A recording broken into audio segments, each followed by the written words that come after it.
Yang kedua, pesan bagaimana kita mencegah perceraian terjadi, yaitu pesan bagi yang berpacaran, berpacaranlah kudus. Pada waktu Anda berpacaran, pastikan Anda berpacaran dengan cara yang benar. Apakah pacaranmu membuat engkau semakin dekat dengan Tuhan atau semakin menjauh dari Tuhan? Apakah pacaranmu membuat engkau semakin sayang dengan keluarga atau semakin renggang dengan keluargamu? Apakah pacaranmu membuat engkau semakin maju dalam studi, produktif dalam pekerjaan dan usaha, atau sebaliknya? Apakah pacaranmu membuat engkau semakin kudus atau menghabiskan waktu melampiaskan hawa nafsu kedagingan?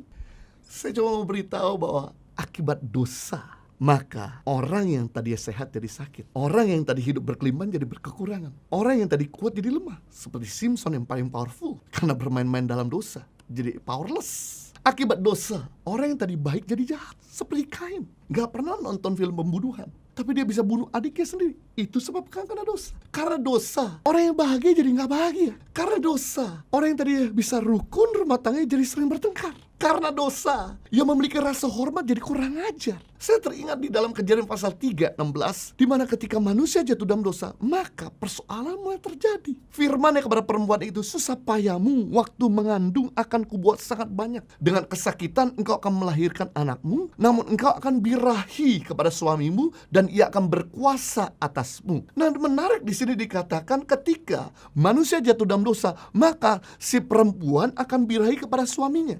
Kata birahi di sini bukan birahi nafsu.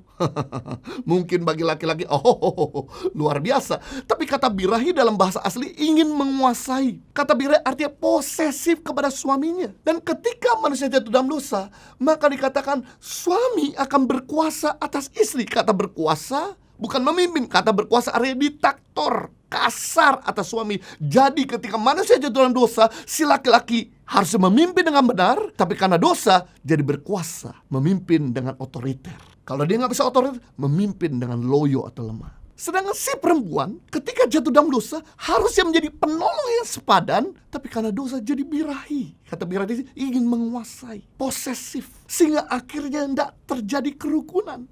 Yang perempuan ingin menguasai, yang laki-laki diktator. Inilah yang terjadi dengan cerita Amnon dan Tamar, di mana ketika Amnon mencintai Tamar, dia mencintai dengan ketulusan, dengan kasih, dengan kesabaran. Tapi ketika Amnon berhasil untuk meniru Tamar, maka yang terjadi, Amnon mulai membenci Tamar. Amnon mulai gak respect sama Tamar. Dia mulai pukul dan dia mulai tinggalkan. Yang terjadi adalah ketidakdamaian. Itu sebabnya penting di sini, kalau kita berpacaran sudah berkelahi selalu, pukul-pukulan, lempar-lempar barang, gak pernah akur, gak pernah saling menghormati, gak pernah ada damai. 24 jam, 7 hari, selama seminggu selalu lebih banyak bertengkarnya daripada lebih banyak damainya, disebabkan karena dosa. Yang kita perlu lakukan adalah mari tinggalkan cara hidup kita yang lama, bertobat minta ampun dan jangan kembali lagi melakukan yang sama, agar kita jangan sampai hidup dalam keadaan seperti di neraka. Yang menjadi pertanyaan, bagaimana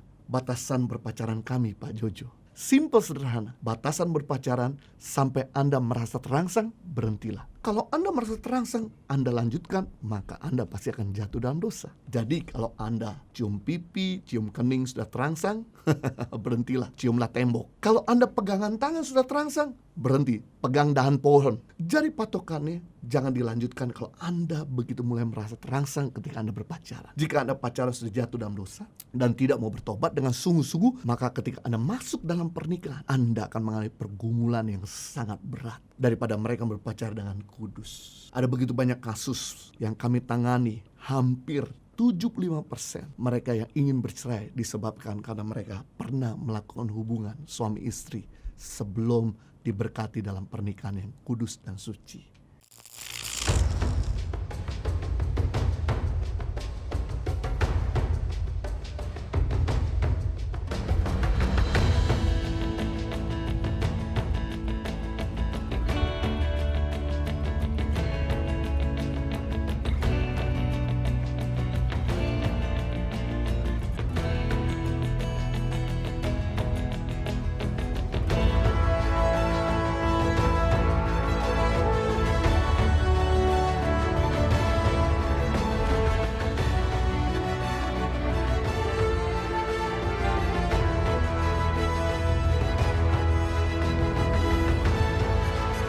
Cerita anak pedalaman dalam meraih mimpi dan mengejar cita-cita bersama Tangan Pengharapan.